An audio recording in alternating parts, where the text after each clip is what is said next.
Flexibility isn't about stretching, it's about safety. This is a common topic that I hear a lot, especially as a yoga instructor. People often tell me, I'm not flexible. Well, let's unpack that today. Who am I? I'm Dana. I'm a personal trainer and a yoga instructor, and I'm here to break some mythological concepts about flexibility. So, flexibility is often perceived as you're just a very bendy person, right? And you might think of a ballerina or a gymnast or also just a yoga instructor, right? Well, here's the thing is specifically with the ballerina and the gymnast, they're densely packed with muscle. So densely packed. So much more muscle fibers are firing just so they can do what they're doing, right? And so this is where the common misconception is. It's not that you're bendy, it's also that you're strong. So if you don't have the muscle to support that range of motion, then your body won't allow you to do it. It doesn't feel safe because it knows it doesn't have the support. If I tried to push you in a splits and you were flexible, you could just collapse and you could hurt yourself, right?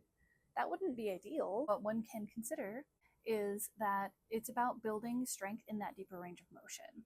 That's why oftentimes, if you've ever been curious about splits, which I will be doing a video in the near future, so keep your eyes peeled, it will be about helping you strengthen. Because here's the thing is with flexibility and when you're stretching, it's a nervous system response, right? So that's why, especially in yoga, it's encouraged to relax your breath. So there's the specific breath that actually helps the best is an inhale of 4 and a slow exhale of 6, right? So if you were to count it, inhale 1, 2, 3, 4, exhale 1, 2, 3, 4, 5, 6, okay? So this breath helps relax your nervous system. And the more deep your breath can be, the more you focus on the quality and the deep saturation of your breath, moving all the way down into your diaphragm, through your lungs, and then back up, then the more relaxed your nervous system can become. And so oftentimes when you're going into a stretch, then you're creating a safe space for your nervous system to where it'll allow you to get just like a little bit more deeply into it. But here's the thing, it's not just the nervous system getting to be flexible in 1 minute. We don't want to force that. We don't want a quick, suddenly I can do everything, in one class, right? Because you still need the strength there. And so your nervous system knows that you haven't built the muscle yet. And so that's where constantly finding yourself in that deeper range of motion and activating different muscle fibers will help you over time build that strength in that deeper range of motion to where each time you can get a little bit deeper and deeper and deeper. So for instance, dynamic stretching is really good for this because it's activating muscle fibers while it's getting you into that deeper range of motion. And then of course, PNF stretching. And that's essentially where you press into something, you're activating that muscle, and then you gently relax it. And then you press in again and you gently relax it. And you can usually do that 3 times. And then the muscle will relax more completely and allow you to get into that deeper stretch. But that's partially because you've been activating that muscle fiber. And so oftentimes, for instance, if you did want to get into splits, you work on building the strength in your legs in those deeper range of motion before you actually try to access the splits. Because otherwise, if you access the splits, well, you're not going to, or you shouldn't. Let's just say you probably won't. It's a rare bird that can.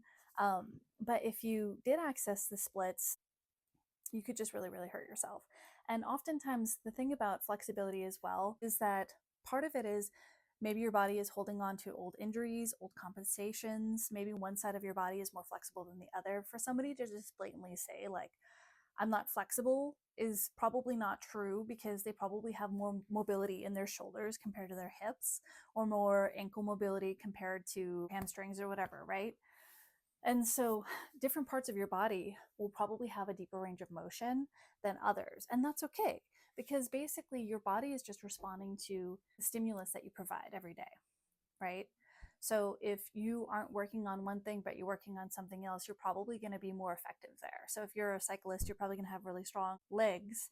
But if you don't do anything with your arms, then maybe your arms aren't as strong. Also, with being a runner, I used to run a lot of marathons and what you call sleepy bum which is where you become more quad and hamstring dominant and your glutes just stop firing because at this point you're just running so many miles and you're it's all to do with your stride and everything like that. And so if you don't cross train, not that this happens to every long distance runner, because if they're a good long distance runner and not like me, they'll cross train and that will keep them with all their muscles firing and active.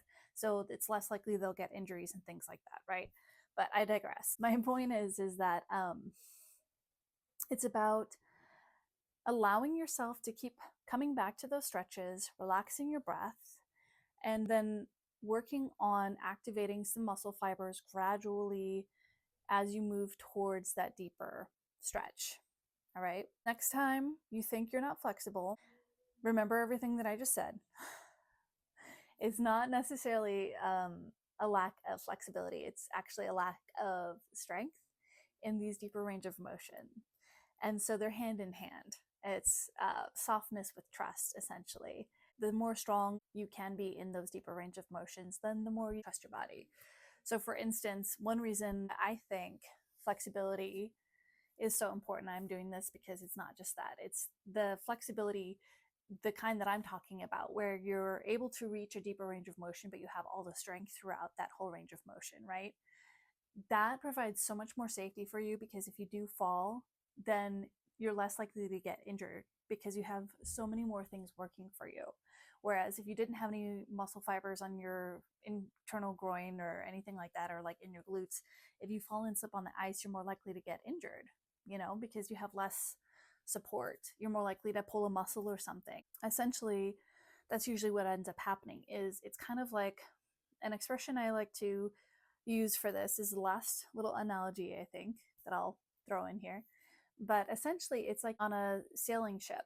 So there's like the big mast, which is, you know, hopefully you know what a mast is. I don't really want to get into what a mast is. But anyway, so if you have a big mast and you have one little rope on that mast, it's going to be so much harder to pull that mast over to where you're trying to pull it, right? You're either going to like pull it out to reveal it or pull it back in. But no matter what, if you only had one rope, it'd be so much more complicated. But if you had like 5 ropes all pulling at the same time, then that's so much more firing. So imagine those ropes as if they were your muscle. So if you have more muscle fibers firing to move you through that range of motion, it's going to happen a lot more smoothly and quickly. If you had just that one rope could snap, right? So think about that. So moving forward with your life, think about you can increase your flexibility by focusing on the aspect of strength. I guess that's all I have for you today. I hope that you learned a lot from this and you're feeling maybe more empowered moving forward with your own fitness journey and understanding your body a little bit better, that it's not something you want to force into existence. It's something that you gradually build and create trust with and strength with. All that being said, I hope you have a fabulous day, keeping your beautiful self, and until next time.